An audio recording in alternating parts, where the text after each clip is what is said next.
अपने पर्वों को मनाने के लिए बहुत प्रयास किया है। मैं आशा करती हूँ कि जिन इच्छाओं के लिए आपने लगन से प्रार्थना की है वे पूरी होंगी और आप बहुतायत से पवित्र आत्मा प्राप्त करेंगे। पिताजी आपको जो आज्ञा देते हैं उसे करने के लिए कहने का कारण यह है कि आप प्रचुर मात्रा में आशीष प्राप्त कर सके। आइए हम इसे अवश्य करें। उन्होंने हमें सुसमाचार प्रचार करने, आराधनाओं में शामिल होने और प्रार्थना करने के लिए कहा है। ये सब हमारी आशीषों के लिए है। आपको धन्य सब्त के दिन को मनाने की अनुमति देने के लिए, आपकी प्रार्थनाओं के द्वारा पवित्र आत्मा देने के लिए और सबसे बढ़कर आपको अनंत जीवन देने के लिए जो आपको स्वर्ग के राज्य में ले जाता है, पिताजी को धन्यवाद देना चाहिए। परमेश्वर ने हमें हमेशा आनंदित रहने के लिए कहा है। आप ही हैं जिन्हें हमेशा आनंदित रहना चाहिए। आप स्वर्ग के राज्य में जा रहे हैं जहां कोई दर्द या शोक नहीं है, लेकिन केवल प्रचुर आनंद है।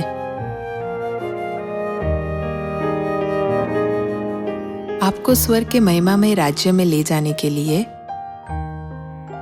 पिताजी अपने पहले आगमन पर यीशु के नाम से आए, हमारे पाप को सहन किया और क्रूस पर चढ़ाए गए और फिर से उनके दूसरे आगमन पर उन्होंने शरीर के कांटों का मुकुट पहना। 37 वर्षों तक उन्होंने हमारे लिए सुबह और शाम प्रार्थना की, उपवास किया और हमें बचाया।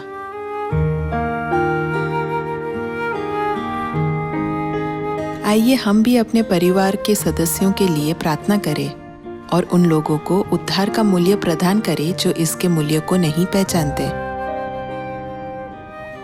हमें यह महसूस करना चाहिए कि एक आराधना में भाग लेना कितना बड़ा आशीष है और एक आत्मा को बचाना कितना महान आशीष है। हम कितने खुश हैं।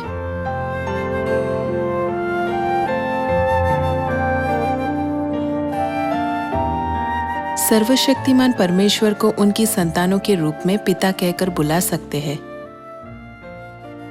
पिता का धन्यवाद करते हुए जिन्होंने आपको अनंत जीवन और अनंत स्वर्ग का राज्य प्रदान किया है, आपको खुशी से जीना चाहिए।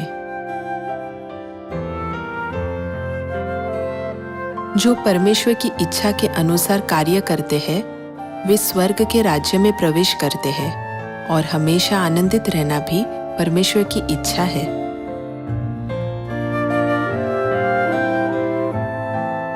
दुनिया में जिन लोगों के पास बहुत सी चिंताएं और परेशानियां होती है, वे उदास रहते हैं, लेकिन जो अच्छी चीजों का अनुभव करते हैं, वे खुश रहते हैं।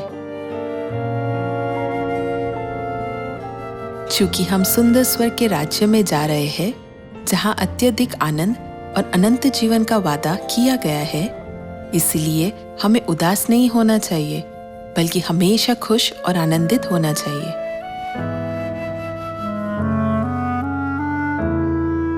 जिस तरह कहावत है कि जो अंदर है वो बाहर दिखता है, जब हम हर्षित रूप में दिखते हैं तो हमारे आसपास के लोग सोचेंगे वह सदस्य बहुत हर्षित होगा क्योंकि उसे उद्धार मिल गया है। मुझे भी आनंदित रहना चाहिए। भले ही आपको सुसमाचार का प्रचार करते हुए सताया जाए, आनंदित और मगन रहे, क्योंकि स्वर्ग में आपका प्रतिफल बड़ा होगा। जब आपका मन हर्षित होता है तो हमारे भाइयों और बहनों को खोजने की इच्छा पैदा होती है और प्रेम इस विचार के साथ उत्पन्न होता है, मुझे अकेले स्वर्ग के राज्य में नहीं जाना चाहिए जहां अनंत आशीषें और खुशी का आनंद लिया जाता है, बल्कि उन गरीब आत्माओं को मेरे साथ ले जाना चाहिए। इस तरह आप फल उत्पन्न कर सकते हैं। एक मरती हुई आत्माओं को परमेश्वर की ओर अगुवाई करने में बहुत खुशी और प्रतिफल है।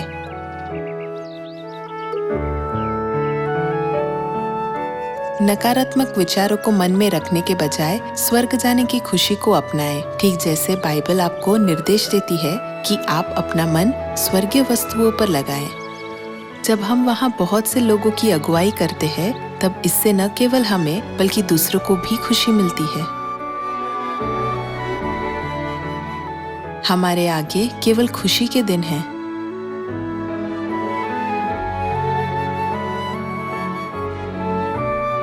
शुरुआत में हमारा तिरस्कार किया गया था, लेकिन अब इस भविष्यवाणी के अनुसार कि हम पृथ्वी के सभी देशों में प्रशंसा और सम्मान प्राप्त करेंगे, हमारे आसपास के लोग चर्च ऑफ गॉड को एक अच्छे चर्च के रूप में सही तरह से पहचानते हैं।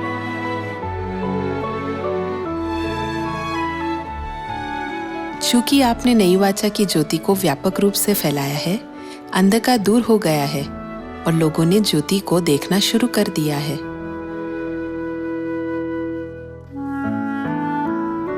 दो 2000 वर्ष पहले जब चेलों ने पवित्र आत्मा प्राप्त करने के बाद जोर से प्रचार किया, तब एक ही दिन में 3000 और यहाँ तक कि 5000 लोगों की अगुवाई की गई। चूंकि आपने पवित्र आत्मा प्राप्त किया है, आपको केवल प्रचार करने की आवश्यकता है।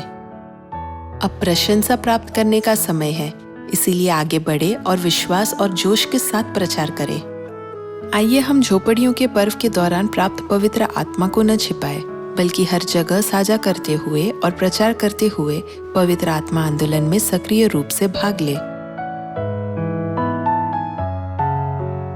चूंकि आप सियोन में परमेश्वर की सुरक्षा में हैं, एक शांतिपूर्ण निवास जहां विपत्तियां नहीं आ सकती, इसलिए आपको हमेशा हर्षित और मगन रहना चाहिए। कृपया बाइबल खोलें और बहुत से लोगों को दिखाएं कि उन्हें जीवन का जल प्राप्त करने के लिए सियोन आना चाहिए। कृपया उन्हें परमेश्वर के वचन का पालन करने में सहायता करें, ताकि वे अंदर आते और बाहर जाते समय में भी आशीष पा सके। मैं चाहती हूँ कि आप प्रेम की संतान बने, जो नई वाचा फसह के द्वारा जीवन का वृक्ष और स्वर्ग के राज्य को उन तक पहुंचाए जो संघर्ष और पीड़ा में है, जिससे वे हमेशा आनंद में रह सके।